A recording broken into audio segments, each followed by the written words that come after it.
Halo teman-teman semuanya, kali ini aku akan bahas mengenai Pancasila sebagai ideologi negara. Sebelum itu, izin kepada Bapak dosen pengampu saya, yaitu Bapak Dr. M. Irfan, SPD MOR, selaku dosen pengampu. Sebelum itu, perkenalkan juga nama saya Hafiza Mulia dengan NIM 4241210010 dari kelas PSKM 24A untuk memenuhi tugas dari mata kuliah Pancasila. Materi yang kita bahas pertama yaitu mengenai penelusuran konsep dan urgensi Pancasila.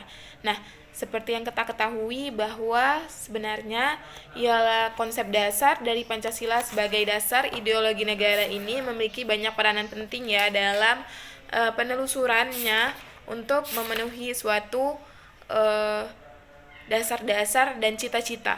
Nah, seperti yang kita ketahui bahwa ideologi ini berasal dari kata idea dan logos. Idea yang berarti gagasan, konsep, dan juga pengertian dasar, serta juga cita-cita. Sedangkan kata idea ini sebenarnya berasal dari kata Yunani yang berarti eidos. Nah, kita akan bahas mengenai alasan pentingnya Pancasila sebagai ideologi ini ialah untuk menunjukkan pada setiap rangkaian ide dan nilai yang memiliki fungsi sosial, yaitu memperkuat tatanan ekonomi tertentu yang dijelaskan oleh fakta itu sendiri, bukan oleh kebenaran atau kebaikan yang dikandungnya. Nah, fungsi ideologi adalah untuk menetralkan suatu kuo dan untuk menampilkan kondisi-kondisi sosial yang berlaku itu sebagai ciri yang tidak dapat lagi disamakan oleh sifat manusia. Yang kita bahas ialah untuk menggali lebih lanjut mengenai ideologi Pancasila sebagai sumber dari historis, sosiologis, politisnya. Nah, di sini akan saya cakup menjadi 3 sekaligus, di mana ini menjadi rumusan bagi etika bagi pelaksanaan kekuasaan atau kewenangan negara. Nah, sebagai dasar bagi persatuan dan kesatuan bangsa, serta asas yang harus ditaati dan dipatuhi dalam pelaksanaan pemerintahan serta hubungan-hubungan antara yang memerintah dengan rakyat dan yang diperintah.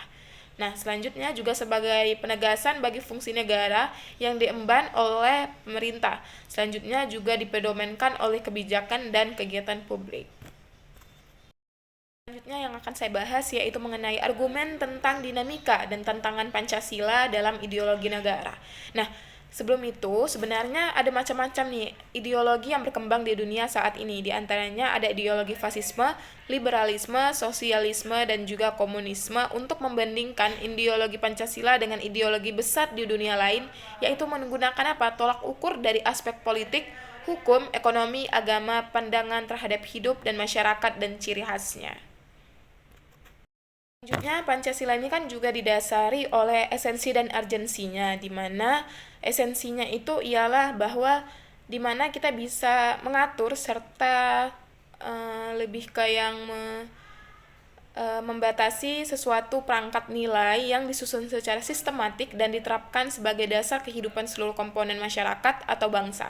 Nah, untuk esensinya yaitu di mana Pancasila ini kan sudah dijelaskan sebelumnya di slide sebelumnya bahwa dia dijelaskan di dititik beratkan ataupun ditolak ukurkan berdasarkan berbagai sifat-sifat dari liberalisme, komunasilisme, dan juga lainnya.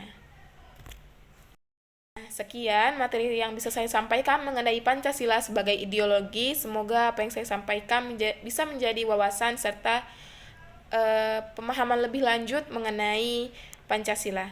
Sekian, Assalamualaikum warahmatullahi wabarakatuh.